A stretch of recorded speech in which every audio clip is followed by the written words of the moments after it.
अब मोबाइल से रिलेटेड किसी भी चीज़ के लिए आपको शॉप टू शॉप जाने की ज़रूरत नहीं पड़ेगी, क्योंकि टोटल सॉल्यूशन लेकर आ रहा है मोबाइल से रिलेटेड सारी एसेसरीज जो आपको सिर्फ एक क्लिक पर आपके घर पर डिलीवर की जाएगी, और वो भी अच्छे और सस्ते दामों में।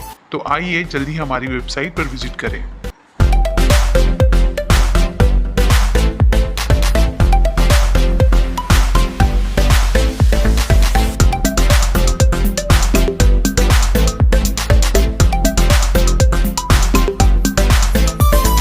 अस्सलाम वालेकुम। 15/4 को हम लोग कमिश्नर साहब को मुलाकात किए थे शहर के बहुत सारे इश्यूज पर, खासकर आईएनडीपी नाला सफाई, क्योंकि बारिश आ रही है और शहर में अक्सर हम देखते हैं कि कहीं हर जगह पर शहर में रोड पर, नाली में, गटर पर, नुक्कड़ों पर, रोड के डिवाइडर्स पर बहुत सारे कचरे पड़े रहते हैं। इस इश्यूज पर और वाटर डिपार्टमेंट से हमने मुलाकात की थी। इस इश्यूज पर जब हमने मुलाकात की तो उन्होंने हमसे ये आश्वासन दिया था कमिश्नर साहब ने कि इसी महीने की एंडिंग में हम मुमरा कौसा के बड़े आईएनडीपी नाले की सफाई करेंगे। लेकिन मैं आपको बता दूं कि आईएनडीपी नाले का टेंडर हुआ, लेकिन वो अभाव भरा, उन्होंने 30% अभाव भरा, जिसकी वजह से उसका जो टेंडर है वो कैंसिल हो गया। उन्होंने वापिस से रिकॉल किया, 1 हफ्ते की शॉर्ट नोटिस दी हुई है। भारत, ये तो रहा आईएनडीपी नाले का मसला। लेकिन मैं आपको एक चीज बता दूं, शहर में जो बहुत बड़ा तमाशा हुआ, कुछ पार्टी के लोग बाहर से जो डंपर गाड़ियां भर करके आ रही है कचरे की, उसको रोकने की कोशिश की है। उसके बाद अच्छी बात है, रोकना चाहिए। कुछ भी बाहर से आ रही है कोई भी चीज, अगर उनको लग रहा है कि उसमें कचरा है, बाहर का कचरा है, शहर में नहीं आना चाहिए। भाई साहब ने भी उसको रोकने की कोशिश की, लेकिन अफसोस इस बात का होता है कि वो गाड़ियां तो रुकी नहीं, लेकिन हमारे शहर का कचरा भी सेम जगह में जा रहा था जहां पर वो बाहर की गाड़ियां आ रही। हमारे शहर के कचरे को रोक दिया गया, लेकिन ये कचरा किसने रोका? कौन तमाशा किया? किसको ये स्टैंडबाजी करनी थी? 3 दिन तक नहीं, 4 दिन तक कचरा रोड पर गलियों में पड़ा रहा, और उससे जो बीमारी फैली, जो बदबू फैली, उसका जिम्मेदार कौन है? सिर्फ शहर में स्टैंडबाजी हो रही है। आज तक 15 साल से हमारे शहर को एक डंपिंग ग्राउंड नहीं मिला कि कचरा कहां पर प्रॉपर डाला जाए। हर दूसरे तीसरे महीने में यह मसला खड़ा होता है। और आपको एक चीज और बता दूं, जब तक प्राइवेट कंपनी नहीं आई थी, थाने महानगर पालिका इस कचरे को उठाती थी, जब तक कोई इशू नहीं था। जब से पहले क्रिस्टल कंपनी आई, क्रिस्टल कंपनी के बाद अभिषेक कंस्ट्रक्शन आया, अभिषेक कंस्ट्रक्शन के बाद वापिस क्रिस्टल आ गई।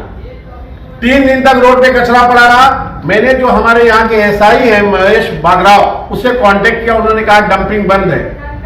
हमारे यहाँ के रफीक शेख साहब जो माइनॉरिटी के अध्यक्ष हैं, जावेद भाई मौजूद है, और मुझे लगता है कि वो हमारे शहबाज, ये तमाम लोगों ने जो कचरा रोड पर यहाँ पर मित्तल के सामने पड़ा हुआ था, वहां जाके आवाज उठाई। मैंने भी आवाज उठाई कि मैं वहां पर खुद विजिट किया। अफसोस की बात यह है कि 4 दिन के बाद वो डंपर जहां जा रहा था, जिसको रोकने की कुछ लोगों ने कोशिश की, वो डंपर नहीं रुका, लेकिन कचरा शहर का रुक गया। 4 दिन के बाद वही लोग आते हैं, स्टैंडबाजी करते हैं और कचरा चालू करवा देते हैं। लेकिन ये कितने दिन तक तमाशा चलेगा? और फिर मुझे मालूम पड़ा कि शहर में वो का आंदोलन रखते। अरे भाई आमदार साहब, आप आमदार हो शहर के, आप कैसे आंदोलन करते हो? थाने महानगर पालिका की सारी क्रेडिट आप लेते हैं, तो डंपिंग नहीं मिला, इसकी क्रेडिट कौन लेगा? और आपको बता दूं, बार बार ये बीजेपी के नाम लेते हैं। इनको मैं आप लोगों को बता देना चाहता हूं मीडिया के जरिए कि जो क्रिस्टल कंपनी है वो 5 लाख बीजेपी की है। चलो एक बार उसका टेंडर हुआ, दोबारा कैंसिल हुआ, तो फिर कैसे उसी बीजेपी के आदमी को मिल जाता है? टोरेंट कंपनी बीजेपी की, वो भी मुमरा शहर को मिल जाती है। हमारे शहर में सारा परमिशन मिल जाता है बीजेपी वालों को, और इल्जाम आप दूसरों के साथ लगाते हैं। हमारे शहर में सहूलत के नाम पर जीरो है, सिर्फ आंदोलन के नाम पे तमाशा किया जाता है, स्टंटबाजी की जाती है, कोई उसका रास्ता नहीं है। हम लोग आज फिर गए थे कमिश्नर साहब के पास, कमिश्नर साहब बिजी थे, नहीं मुलाकात हो भाई। हमने मनीष जोशी साहब से वापिस से मुलाकात की। हमने वाटर डिपार्टमेंट के विनोद पवार साहब से मुलाकात की। हमने कहा कि शहर आज भी, हमारे शहर में अमीनाबाद में पानी नहीं पहुंच रहा है, पानी के लिए लोग तरस रहे हैं। एक विस्टा वैली बिल्डिंग है, टीएमसी बिल्डिंग है, पानी नहीं पहुंच रहा है। शहर में बहुत सारे राजनीतिक लोग जिनकी टीएमसी बिल्डिंग बन रही है, उनकी बिल्डिंगों में डायरेक्ट 24 घंटा पानी मेन लाइन से दिया गया है। कौन कर रहा है, किसके आशीर्वाद से हो रहा है? और शहर में तमाशा करते हो, ढोंग करते हो, आंदोलन के नाम पर रोड पे लेटते हो। ये नहीं चलने वाला है। इसीलिए आज हमने कमिश्नर साहब से मुलाकात की थी और आगे की बात हमारे राजू भाई मौजूद है, वो बताएंगे क्या। अस्सलाम वालेकुम। जैसा कि आप लोगों ने अभी सुना हमारे जफर नुमानी साहब को, आज आप लोगों को यहाँ बुलाने का मकसद ये था कि इस हमारे जमहूरी देश के अंदर हमारा जो चौथा स्तंभ है वो आप लोग हैं। और हम ये समझते हैं कि अगर आप लोगों ने निष्पक्षता के साथ में अगर अपने हमारी बातों को, जो सच्चाई की बातें हैं उनको अगर जनता तक पहुंचाएगी तो इस देश के अंदर कभी अराजकता नहीं फैलेगी। आज आप देख सकते हैं कि पिछले 16वां वर्ष चल रहा है हमारे आमदार साहब का। 2009 में पहली मरतबा वो जीत करके आए थे। हमारे पास एक बहुत बड़ा मसला चल रहा है पानी को लेकर। जब आमदार साहब यहाँ पर पहली मरतबा जीत कर आए थे तो मुमरा के अंदर 45 MLD पानी आया करता था। आज 16 साल के बाद में हमें 51 MLD पानी आ रहा है, सिर्फ 6 MLD पानी पड़ा है। जबकि दीवा के अंदर जब 2009 में पहली मरतबा वहाँ पर एक आमदार जीत कर आया था जिनका नाम था रमेश रतन पाटिल साहब, तो वहाँ पे 9 MLD पानी आ रहा था। उसके बाद में पिछले 15 सालों के अंदर 16 सालों के अंदर 4 अलग अलग आमदार आ चुके हैं। रमेश रतन पाटिल साहब थे, उसके बाद में सुभाष गोयल साहब आए, उसके बाद में फिर राजू पाटिल साहब और अभी राजेश मोरे साहब आ गए। 4 अलग अलग आमदार होने के बावजूद आज दीवा, जिसकी आबादी सिर्फ और सिर्फ 2.5 लाख के आसपास की है एज पर सेंसस 2011 के, और वहां पर 42 MLD पानी आ रहा है। 9 से 42 पहुंच गया और अब 45 से 52 तक नहीं पहुंच पाए। ये किसका फेलियर है? उसी के साथ में आपको एक बात बता दूं कि आज मुमरा कौसा के अंदर आज थाना भी महानगर पालिका के हाथ में ही आता है। थाना के अंदर 9 प्रभाग समितियां हैं। आप दीवा देख लीजिए, मुमरा देख लीजिए, कलवा देख लीजिए, वागले देख लीजिए, खोपरी देख लीजिए, कहीं पर भी प्राइवेट नहीं, सिर्फ मुमरा ही प्राइवेट क्यों है? इसलिए कि जिस तरीके से दिल्ली के अंदर बैठे हुए जो लोग हैं हमारे गवर्नमेंट मीडिया के हर चीज़ को प्राइवेट कर रहे हैं, चाहे वो लाल किला हो, चाहे वो एयरपोर्ट हो, चाहे वो हॉस्पिटल हो, चाहे वो रेलवे हो, उसी तरीके से मुमरा के अंदर हर चीज़ को प्राइवेट किया जा रहा है। जिस तरीके से टोरेंट को प्राइवेट किया गया, जिस तरीके से कचरे विभाग को प्राइवेट किया गया, और ये दोनों कंपनियां, आप लोगों को मालूम होना चाहिए कि इस टोरेंट कंपनी के जो मालिक है सुधीर मेहता और समीर मेहता, ये दोनों किसके लोग हैं? इस कंपनी के अंदर सबसे बड़ा स्टेक किसका है?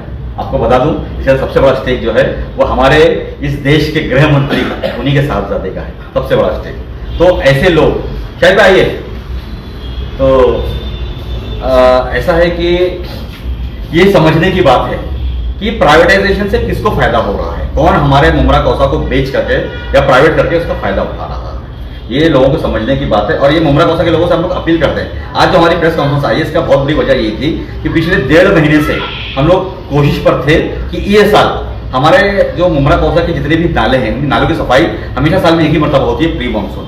हमने कमिश्नर साहब से जब बात की तो हमने उनसे एक वादा लिया था, क्योंकि 2012 का मुझे याद है बराबर से कि 2012 में जब पहली मरतबा मैं इसकी पेशकश की थी कि हमारे मुमरा कौसा, क्योंकि जोग्राफिकल जो डेमोग्राफी है हमारे मुमरा की, पहाड़ी इलाका है और खाड़ी और एक स्लम एरिया है जहाँ पर थोड़ा सा इलिटरेसी रेट ज़्यादा है, पढ़े लिखे लोग कम हैं, लिटरेसी रेट इलिटरेट लोग ज़्यादा है। तो होता क्या है कि हमारे पास जो सिविक सेंस है वो नहीं होती, जिसकी वजह से होता यह है कि हमारे जो नाले हैं उन नालों के अंदर पायलान होता चला जाता है। जब हम साल में एक मरतबा नाला साफ करते हैं तो हमारे नालों के अंदर 4-4, 5-5 फुट जो है वो कचरा और रैबिट होता है। उसके अंदर लोग अपने गद्दे फेंक देते हैं, फर्नीचर फेंक देते हैं। तो हमने कमिश्नर साहब से एक बात कही थी, हमने कहा था कि सर हमारे मुमरा को एज अ पायलट प्रोजेक्ट मुमरा में 2 मरतबा सफाई कीजिए। और मुझे बराबर याद है उस वक्त के जो हमारे कमिश्नर थे, मेरे ख्याल से शायद आर्य राजीव साहब थे, असीम गुप्ता साहब थे, हमने उनसे गुहार लगाई थी और उन्होंने उस वक्त में मुमरा में साल में 2 मरतबा नाला साफ करवाया था। असीम गुप्ता साहब थे शायद, तो उन्होंने साल में 2 मरतबा नाला साफ करवाया था और वो साल हमारा कंट्रोल में रहा।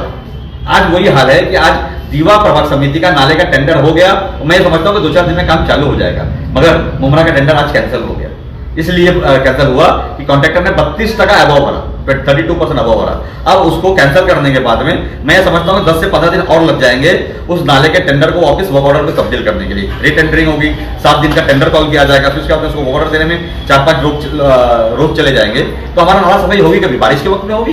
तो ये मैं ये कहना चाहता हूँ हमारे मुमरा कौसा के लोगों से कि हमने एक आमदार चुन करके दिया है। आज आपको मालूम है कि हमारी महानगर पालिका जो है वो 5 मार्च 2022 से डिसॉल्व हो चुकी है। हम जितने भी एक्स नगर सेवक लोग यहाँ पर बैठे हुए हैं, इनके पास कोई फंड नहीं है महानगर पालिका का, मगर हम आपके लिए गाली खाते हैं। लोग हमारे ऊपर तोहमत लगाते हैं कि बीजेपी के साथ जुड़े हुए। हम बीजेपी के साथ नहीं जुड़े हुए।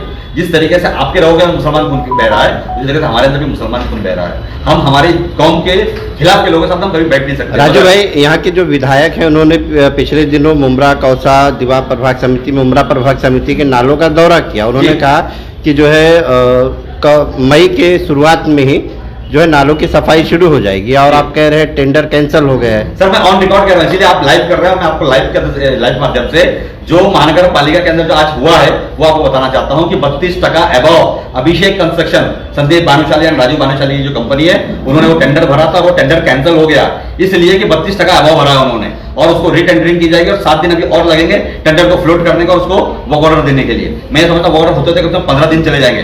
तो ये हमारे महानगर पालिका की हिस्ट्री के अंदर, जब से हमारी महानगर पालिका वजूद में 1982 से पहली मरतबा ऐसा हो कि मई के महीने के अंदर भी हमारा नाला सफाई का काम शुरू नहीं होगा। तो अभी इस साल भी मुमरा में पानी भरने का अंदेशा, मैं 100% आपको बोलता हूँ कि ये साल जो है जितने भी हमारे जो गरीब लोग ग्राउंड फ्लोर के ऊपर रहते हैं, जो दुकानदार है बेचारे, जिनकी दुकान जो है जमीन से थोड़ी सी नीचे है, मैं समझता हूँ कि ये साल उन लोगों को बहुत बड़ा बहुत ज्यादा नुकसान होने वाला है। सिर्फ किसकी बेवकूफी से? सिर्फ महानगर पालिका की बेवकूफी से। और जो आप कह रहे हैं कि हमारे अवार्ड साहब यहाँ पर घूम रहे थे, मैं एक आपको बात बताना चाहता हूँ कि माननीय श्री जितेंद्र अवार्ड साहब मतलब सिर्फ हाथ पे हाथ रखे बैठे, क्योंकि उन्हें मालूम है कि एक इकोनॉमिक्स में कहावत है कि जो डिमांड होगी वही सप्लाई होगी। हमारे मुमरा की डिमांड क्या वाले, हमारी शादी में आना चाहिए, हमारी खतना में आना चाहिए, हमारे बर्थडे के पार्टी में आना चाहिए, और उससे लोग खुश है और वही कर रहे हैं। उनको मुमरा कौसा के इंफ्रास्ट्रक्चर कोई लेना देना नहीं है। मैं भी आपको पानी के बारे बताया, आज हम लोग विनोद पवार साहब के पास बैठे हुए थे, हमने उनसे एक बात कही, हमने ये कहा उनसे कि सर हमारे मुमरा कौसा जो पानी की किल्लत है आज, जिसके ऊपर एक बहुत बेहतरीन सुझाव हमारी टीम के जो लीडर है माननीय श्री नजीब मुल्ला साहब, जिनको मुमरा कौसा के लोगों ने नकार दिया या वोट नहीं दिया, उन्होंने एक सुझाव दिया था कि हमारे मुमरा कौसा को 2 जगह से पानी आता है। एक हमारे MIDC से आता है जो बारहवीं धर्म से आता है, जहां से हमको 51 mld पानी मिलता है, और दूसरा पानी हमें जो आता है वो हमें 22 mld आता है स्टेम से। आज स्टेम के बाद इतनी कैपेसिटी है कि MIDC का पानी जब थाना में ज्यादा मिल रहा है, ये नजीब मुल्ला साहब ने पेशकश की थी कमिश्नर साहब को कि स्टेम के पानी को बढ़ा करके और उस पानी को यहां से अगर छोड़ दिया जाए तो जो पानी हमारा स्टेम का रेती बंद से चालू होकर के फायर ब्रिगेड पे आके खत्म होता है, उसे हम अमृतनगर सिग्नल तक लेके चले जाएंगे। तो होगा ये कि वो 22 mld की जगह हम उसको 10 mld बढ़ा दे तो 32 mld या 35 mld आपको पानी वहां से मिल जाएगा। हमारे मुमरा कौसा के पानी का मसला कुछ दिनों के लिए, कुछ सालों के लिए हल हो जाएगा। आज आप देख सकते हैं कि पूरे मुमरा कौसा में इतने बड़े बड़े टाउनशिप बन रही है, एक टाउनशिप के अंदर 4-4 हजार फ्लैट है। अब जब वो लोग यहाँ पर रहने आएंगे तो उनको पानी नहीं चाहिए, तो क्या ये हमारे आमदार की जवाबदारी नहीं है? वो हाउसिंग एंड डेवलपमेंट मिनिस्टर थे, आपको मालूम है 6 महीने के लिए हाउसिंग एंड डेवलपमेंट मिनिस्टर थे। अगर वो चाहते तो मुमरा के अंदर ये पानी का मसला हो, चाहे वो हमारे इलीगल कंस्ट्रक्शन का मसला हो, चाहे वो क्लस्टर का मसला, उसको हल कर सकते थे। बोलने में तो बहुत सारी बातें, मगर आज हम सिर्फ 2 ही मुद्दे पर बात करेंगे, एक कचरे के ऊपर और एक पानी के ऊपर, जिसके ऊपर हमने आज विनोद पवार साहब से बात की और हमने उनसे कहा कि मुमरा कौसा में जितनी भी बावड़ियां हैं उन बावड़ियों की साफ सफाई के लिए फौरन बजट दिया जाए। आपको मालूम है हर प्रभाग समिति को सिर्फ 2 लाख रुपए बावड़ी के लिए। बीच में जो है अधिकारी जो सालून के साथ है उन्होंने बहुत सी कार्रवाइयाँ की, उसमें कई ऐसे कार्रवाई मिले में इलीगल कनेक्शंस मिले जो उन्हीं की पार्टी से रिलेटेड थे। तो कहीं ऐसा तो नहीं कि उस वजह से हमें भी यही शक है कि कहीं ना कहीं जो इनके आला कमान है उनको दुख पहुंचा और दर्द पहुंचा उसके इलीगल कनेक्शन काटने की वजह से, जिसकी वजह से उनका तबादला किया गया है। जो नालों की अभी कुछ कचरे निकाल के रखे वो भी ऐसे कई दिनों से रोड के किनारे पड़े हुए हैं, सर उठाए पड़े नहीं रहेंगे जा ना। रहे हैं। जब आप मुझे एक बात बताइए, मैं एक सवाल आपसे करता हूं कि जब थाने महानगर पालिका जब यहाँ पर कचरा उठाया करती थी तो हमारे जो सालाना हमारा राजू भाई आप लोग कहीं ना कहीं मुमरा शहर में अपोजिशन में है, तो क्यों नहीं जो है इन लोगों से आप अपोजिशन में रह के काम करवा पा रहे हैं? हम तो करवाने की कोशिश कर रहे हैं ना। आप देखिए परसों के रोज रात भर बेचारे लोग हमारे खड़े रहे, चाहे खुर्शीद वासी साहब रहे हो, सिराज अंसारी साहब रहे हो, हमारे रफीक भाई रहे हो, बहुत सारे शालम आजमी साहब के भतीजे हमीद क्या नाम शहबाज भाई वो खड़े थे वहां पे, जावेद भाई खड़े थे हमारे जावेद सईद साहब, इन्होंने खड़े रहकर काम करवाया। हम स्टंटबाजी करने में यकीन नहीं करते, हम दिखावा नहीं करते। जो जिस तरीके से आज मुमरा कौसा में दिखावा किया जा रहा है, इतनी बड़ी बात आपको मैं ऑनलाइन बोल रहा हूं कि मुंबई मुलुंड का जो बायो वेस्ट कचरा जो है वो आगे यहाँ पे फेंका जा रहा था, डंप किया जा रहा था, उसके ऊपर इन्होंने आंदोलन किया। तो क्या बंद होना चाहिए था? मुमरा का कचरा बंद होना चाहिए था, बाहर कचरा बंद होना चाहिए था। तो मुमरा का कचरा बंद किसने किया? तो मुमरा का कचरा बंद किया गया, यही तो स्टंटबाजी है। कैसा है कि पहले मारा जाएगा, चॉकलेट दी जाएगी। किसने बंद करवा दिया था वो? आप समझिए, आप हमारा चौथा स्तंभ है। मैं समझता हूं कि आप लोगों को थोड़ा इसके ऊपर ध्यान देना चाहिए कि मुमरा के अंदर स्टंटबाजी कौन कर रहा है, कौन जाकर पहले हालत को खराब करता है, फिर जाके वहां पे रुमाल लेकर के जाकर उनके आंसुओं को पूछता है। ये आपको समझने की जरूरत है, ये आगे को नहीं, पूरे मुमरा को लोगों को समझने की जैसे कीर्तन की सुपारी बजाई गई वैसे चुवा पुल की सुपारी बजाने का काम 100% ये काम किया जा रहा है। मैं जो एक बात बताता हूँ, मैं आज एक अधिकारी हमको in the case of anonymity उन्होंने कहा है कि मेरा नाम मत लेना। उन्होंने कहा है कि मुमरा कौसा में जिसने किया है मुझे मालूम से बताया भी, हमारे सारी चीजें खोल करके बताई, किस तरीके से प्लान किया गया, किस तरीके से क्रिस्टल को दबाया गया, किस तरीके से प्रसाद लाल जो इसके मालिक है उनके साथ में बैठ करके प्लान किया गया कि आप इतना पहलवान कर दीजिए कि पब्लिक के अंदर थोड़ा सा तरस पैदा हो, थोड़ा सा त्रास पैदा हो, बास पैदा हो, बीमारी पैदा हो, तब कहीं हम जाकर उसका इलाज करेंगे। भाई यहाँ पे राजू खाने भाई, के आप लिए लोग विपक्ष में बैठे हुए हैं तो आप लोग इसका विरोध क्यों नहीं करते? अब मुझे पता ये विरोध सड़क पर जाके करना चाहिए या अधिकारियों के कॉलर पकड़ के भाई, करना चाहिए? इन्होंने कितने हमने सारे आंदोलन किए। मैं आपको आपकी जानकारी ले बताता हूँ कि पिछले महीने भर के अंदर हमने जब भी हम हमारे को लगा जरूरत पड़ी कि हमें अधिकारी के जाकर के उनसे सवाल करना चाहिए, हमने कमिश्नर को होने दो, सिटी इंजीनियर होने दो, वाटर विभाग के अधिकारी होने दो या हमारे सैनिटेशन के अधिकारी होने दो, हम उनके ऑफिस में बैठ करके उनको ताकीद किया है कि मुमरा से खिलवाड़ मत करो, अगर खिलवाड़ करोगे तो हमसे बुरा कोई नहीं होगा। और ये जो स्टंटबाजी की जा रही है आज मुमरा के अंदर, हमारे एक्स नगर सेवक होने दो या हमारे अपोजिशन पार्टी के जो लीडर है उनको बोलने दो या हमारे आमदार को होने दो, क्या आमदार के पास इतनी ताकत नहीं है कि वो कमिश्नर में बैठ करके 2 मिनट में इस मसले का हल कर देवे? वो चाहे तो कर सकता है। 16 साल हो गए सर, इन 16 सालों में उन्होंने क्या हल किया? आज मुमरा का इंफ्रास्ट्रक्चर किधर है? सिर्फ और सिर्फ इलीगल कंस्ट्रक्शन हमें दिख रहा है और कुछ नहीं दिख रहा। राजू भाई, कहीं ना कहीं आप लोग पहले एक ही पार्टी में थे और सब एक ही पार्टी के नगर सेवक थे, तो आज तक मुमरा को डंपिंग ग्राउंड क्यों नहीं मिला? सर आप मुझे एक बात बताइए, जिस तरीके से डंपिंग ग्राउंड की जो काम है वो स्टेट गवर्नमेंट करना चाहिए, जिस तरीके से एमआईडीसी के पानी का काम है वो स्टेट गवर्नमेंट ने करना चाहिए। हमको आप लोगों ने चुन करके दिया, मतलब मेरे परिवार के लोगों को चुन के दिया, इनको चुन के दिया या इनको चुन के दिया, तो आपने सिर्फ सिविक कामों के लिए चुन के दिया, आपने उसको स्टेट गवर्नमेंट के कामों के लिए चुन के मगर दिया। भाई, हमारा काम है। आवाज उठा सकते ये हमें सिविक कामों के मुमरा अंदर, के हम डंप कहीं के कोई लिए पिछड़े नहीं जगह दीजिए। राजू भाई, और महायुति आपके साथ में MLA भी तो थे। उप मुख्यमंत्री जो है वो एकनाथ शिंदे साहब आज तक एक डंपिंग ग्राउंड क्यों नहीं दे पाए थे? आप उस टाइम खासदार भी आपके साथ में थे, आमदार भी आपके साथ में थे जी। और वो तो नगर सेवकों मुख्यमंत्री की भी रह चुके तादाद हैं, भी ज्यादा मुख्यमंत्री भी अब है। तो आप लोग उसकी एक मांग कर डंपिंग ग्राउंड सकते क्यों हैं। आप मुझे एक बात बताइए कि डंपिंग ग्राउंड का मसला खाली सिर्फ और सिर्फ मुमरा के लिए है या पूरे थाना के लिए? हाँ, तो आज वही पूरे ना, थाना थाना नगर के लिए पालिका ना, डंपिंग ग्राउंड नहीं है, थाना के एक लिए बड़ा ना। मसला है। अभी तक के एक ये बड़ा मसला है आज जिसके ऊपर किया गया। जिसके ऊपर देखो मैं एक बात को बता दूं आपको, राजू भाई, एक आपकी बात काट के बोलता हूँ।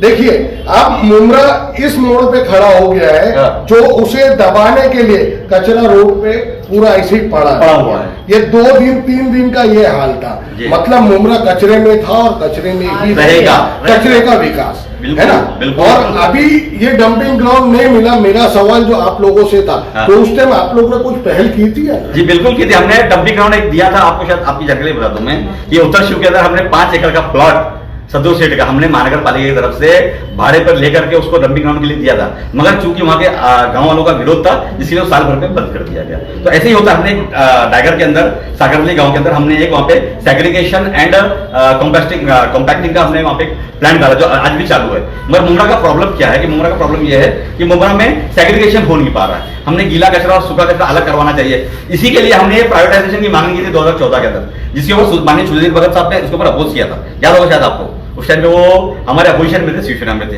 उन्होंने अपोज किया, मगर हमने बोला नहीं है प्राइवेटाइजेशन हो जाएगा अगर तो शायद हो सकता है कि मुमरा का भाग खुल जाएगा। मगर आज क्या हाल है आपको मालूम है कि जहां पे 6 करोड़ का सालाना खर्चा होता था मशीनरी पगार देने के अंदर, आज हम 15.5-16 करोड़ रुपए का टेंडर निकाल रहे हैं और क्रिस्टल जैसी कंपनी और अभिषेक जैसी कंपनी को हम दे रहे हैं। मगर हो रहा क्या मालूम है, जो महानगर पालिका के वक्त में जो उनके लोग काम कर रहे थे उससे 3 गुना ज्यादा कचरा रस्ते के ऊपर पड़ा हुआ है। ये किसका फेलियर है?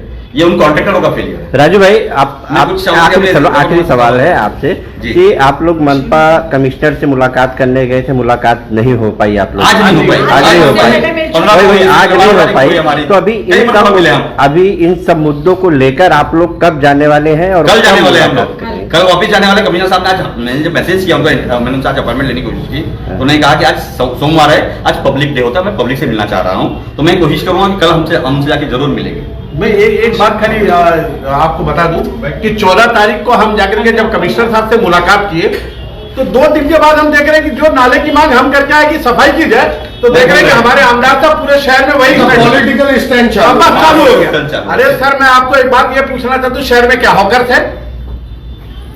टोरेंट आ गई, बच्चों का प्ले ग्राउंड किधर है, डंपिंग ग्राउंड किधर है? कब तक ये खाली नाटक चलते रहेगा, स्टंटबाजी चलती रहेगी? कब तक चलते? और दूसरी बात ये बता दूं आपको शाहिद भाई, आप बोलते हैं ना कि खासदार भी आपकी जानकारी में है, आपके साथ में है। यहाँ का एक वसूल है कि मेरे बीच में कोई बोले नहीं। जिस तरीके से आपने बजरंग दल के इशू पर बात की, आपको किस तरीके से कहा गया, रोक दिया गया, इसी तरीके से हमारे साथ भी हमेशा ये होता कि कभी बोलो मत, खाली देखो, कुछ कहना नहीं। यही शहर का हाल है। उनके बीच में जो बोलता है या तो उसके ऊपर झूठी FIR हो जाती है, उसकी मिसाल ये देखिए बैठे हुए आप जैसे लोग पत्रकार सवाल करते हैं तो आपको गाली दी जाती है, उनके ऊपर आपकी आंख पे आते हैं लोग। यही वजह, इसी वजह से शहर का विकास नहीं हो रहा है। मैडम क्या कहेंगे आप जो आज प्रेस कॉन्फ्रेंस ले रहे, पानी और कचरे के मुद्दे को उठाकर इन लोगों ने जो कुछ बातें की, आपने देखा होगा कि पानी के मुद्दे को लेकर मुमरा में कई आंदोलन हुए, फिर भी पानी का मसला क्यों नहीं हल हो पा रहा है? अस्सलाम वालेकुम, नमस्ते। ये हमारे शहर वासियों को समझना चाहिए कि हमारे साथ आज क्या हो रहा है। हम लोग जो अभी शाहिद भाई ने एक सवाल किए कि आप लोग उनके साथ थे, हमारी अलायदगी की वजह यही थी कि हम जनता का विकास चाहते थे, हमारे साथ वालों का विकास चाहते थे। क्यों? क्योंकि हम यहाँ पे रहते हैं, आने वाली हमारी नस्लें यहाँ पे रहने वाली है, इसलिए हम चाहते थे कि मुमरा शहर एक अच्छा शहर बने। हमारे जो आमदार हैं उन्होंने 17 साल हो गए, 16 साल हो गए, उसके बावजूद भी आज हमको कोई प्लेग्राउंड नहीं है हमारे बच्चों के लिए खेलने के लिए। अब जो आपने हॉस्पिटल देखा होगा, आए दिन वहाँ पे कुछ न कुछ हादसा होते रहते हैं, कितने लोगों की मौत हो गई, लेकिन उसके बावजूद भी आज देखो तो वहाँ पे फैसिलिटी के नाम पे जीरो ही है। योजनाओं में जो काम हमको कलवा में मिलता था वही काम वहाँ पे मिल रहा है, उसके बावजूद भी वहाँ पे जाएंगे। अभी वैक्सीनेशन का जो हमने मैसेज डाला था कि भाई आप लोगों को अगर हज के लिए जाना है तो वहाँ पे आपको वहाँ पे मिलेगा, उस पे भी जाके स्टंटबाजी किए, वहाँ पे बताए अरे हम ये करें तो तुम वहाँ पे फैसिलिटी दो ना, तब हम भी आपका आगे स्वागत करेंगे, हम भी आपको मुबारकबादी देंगे बुके लेकर। लेकिन आप जो है चिल्लर काम कर रहे हो, नाले का विजिट कर रहे हो। अरे भाई नाले का विजिट करके आने वाले कल में आप नाले का पानी जो लोगों के घरों में जा रहा है उसको रोक सकते हो क्या? अभी हमने नजीमुल्ला के साथ में मिलकर जो है अजीत दादा से बजट लाए, जहाँ पर हमारा एक चरनीपाड़ा का नाला है जिसका कलवट राजू भाई हम लोग सब साथ में ही थे, जितने भी सारे नगर सेवक हैं हमारे टीम नजीमुल्ला के, सारे लोगों ने जाके वहाँ पे बजट लाए और अभी वहाँ का काम होने वाला है इंशाल्लाह हाल फिलहाल में, जिसके जरिए से पूरा चरनीपाड़ा का जो है वो कचरा वहाँ से साफ किया जाएगा और कलवट बनाकर पानी जाने के लिए रास्ता किया जाएगा। ऐसे कुछ काम करो आप। दरगाह रोड है, दरगाह के बाजू का जो नाला है मयूर भाई, आप लोग ने सबने मांगनी जो किए थे वहाँ के लोगों ने, तो वो नाले का काम अभी हाल ही में इंशाल्लाह शुरू हो जाएगा, जो मित्तल से आगे तक चला जाएगा। खाड़ी में हमने कई मर्तबा मांगनी की कि इलीगल कंस्ट्रक्शन हुआ है, पानी जो जा नहीं रहा है, नाले का पानी कहीं ना कहीं रोका गया है भरनी करके, उसको आप इलीगल कंस्ट्रक्शन हटाओ। वहां पे जाके अगर आमदार क्रेडिट लेता है तो हमको अच्छा लगेगा, लेकिन आमदार को इंटरेस्ट ही नहीं है कि शहर का विकास करे, तो इसीलिए हमने अलायदगी उससे ले ली। और अभी हम जो है टीम नजीमुल्ला जहां तक हो सके अपने कामों के लिए आगे बढ़ चढ़ कर हिस्सा ले रहे हैं और जाकर कमिश्नर से मिलकर, अजीत दादा से मिलकर, और आने ही हाल फिलहाल में हम लोग जो सोच रहे हैं कि पानी के लिए कौन से मिनिस्टर का नाम बताए थे? उदय सामंत साहब। हाँ, उनके पास हम लोग जाए, हमारे उदय सामंत साहब, उनके पास हम लोग जाकर जो है हम लोग बारपी डैम ने एक बड़ा जो डैम बनाने के लिए जिसका हमारा काली नदी के ऊपर और शाही नदी के ऊपर डैम का प्रकल्प था जो पिछले 15-20 सालों से था, और उम्मीद ये है कि हमें इस साल के अंदर उसका काम चालू हो जाएगा। तो उसके बारे में हमने शिंदे साहब से बात की, तो ऐसे कोई बड़े मुद्दे जो है आमदार ने लेना चाहिए और उन्होंने करना चाहिए। तो आज हम लोग उनके लिए फॉलोअप ले रहे और हो सकता है फ्यूचर में ये काम हो और ये नारियल फोड़ने वहां पे जाए, बराबर राजू भाई? क्योंकि आप आमदार हो, 16 साल में आपने ये काम करना चाहिए था, शाही धरन हमको मिलना चाहिए था। आप उस वक्त तो चिल्ला चिल्ला के बोल रहे थे कि टक्केवारी के लिए इन्होंने शिंदे साहब ने रुकाए थे, तो अभी तो वो सीएम है ना वहाँ पर, तो आप उनके साथ मिलकर दूसरे कामों का आपके पर्सनल कामों के लिए आप उनसे मुलाकात कर रहे हो, शिंदे साहब की वीडियो डाल रहे हैं मुलाकात करके, तो आप लोगों की भलाई के लिए भी डालिए, क्योंकि आप ही लोगों के साथी वाले जो है वो बिल्डर है, कोई वसूली वाले है तो कोई काम करने वाले हैं। तो जो लोग बेचारे घर ले रहे हैं आज कहीं ना कहीं वो फेस कर रहे हैं इन चीजों को। आपने देखा होगा इलीगल के नाम पे बिल्डिंगें तोड़ी जाती है, इसमें फेलियर किसका है? आमदार जब बन के आए थे तब 4 माले की बिल्डिंग थी, 8-8 माले की बिल्डिंग ही हो गई। आज बेचारे जो गरीब वहाँ पे कहीं ना कहीं कर्जे वगैरह करके अपना आशियाना बनाते हैं, आज इलीगल के नाम पे उसको तोड़ा जा रहा है। 2 साल 5 साल 10 साल पुरानी बिल्डिंग है, तो ये कौन सा इनका कानून है? क्यों ये विजिट करे? देखने जाते हैं क्या कहाँ पे काम चालू है, या देखने जा रहे कि किसकी बिल्डिंग तोड़ाने की है? ये नाले के पास जा क्यों रहे? पहले तो यही नहीं समझ रहा है। खास आमदार का जो काम होता है, मुझे लगता है कि अगर आमदार करे तो अच्छा है। ये हमारा एक मैसेज है कि हम भी उनके साथ देंगे इंशाल्लाह, अगर वो अच्छा काम करे हम उनको बुके भी ले जाके देंगे, भले हम अपोजिशन है, लेकिन हम चाहते हैं कि हमारे शहर के लिए आप कुछ अच्छा दो। आज एक लाइब्रेरी दी है, वो भी ऐसे अंधेरे में दी है कि वहाँ पे लोग जाने के लिए भी सोचते हैं। बस खाली फोटोग्राफी के लिए आप काम मत करो, लोगों की भलाई के लिए काम करो, ये हमारा एक मैसेज है। और हमारे पत्रकारों के साथ बदतमीजी तो मत करो।